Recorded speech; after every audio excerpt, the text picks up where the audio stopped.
Istorio hau desira batekin hasten da. Samarak 18 urte betetzean izan zuen desirarekin.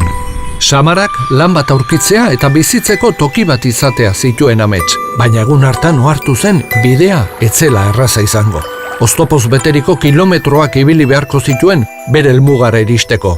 Bera baino lehen ere saiatu ziren beste batzuk eta ametsak zapuztuta bueltatu ziren gehienak. Hala ere, saiatzea erabaki zuen. Bidean ezusteko ugari topatu zituen, batzuk argiz beteak. Eta beste batzuk oso ilunak. Aurriritzien basoa behar zuen izan hark, hobe zuen halakorik ez entzun eta handik atera. Hainbat egun oinez eman eta gero, beste toki batera iritsi zen. Samarak pentsatu zuen, ate asko daude, denetara hotxe egingo dut eta utziko didate nonbait sartzen. Baina oker zegoen, isten diren aten irira iritsia zen.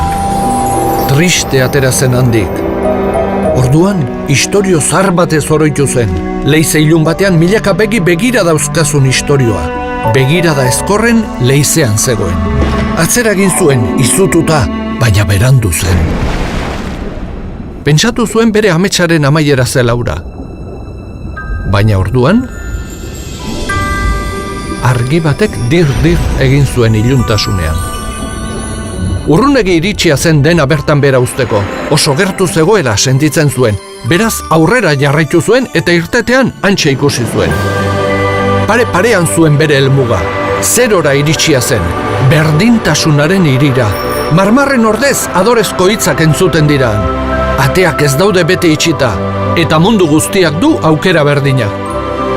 Bada hala ere kontatu ez dizuedan zerbait. Samara ijitoa da.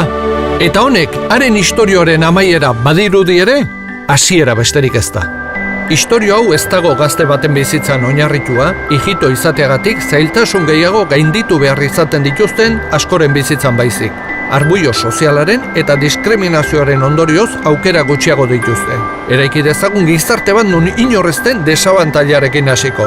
Berdintasuna zerotik hastea baita.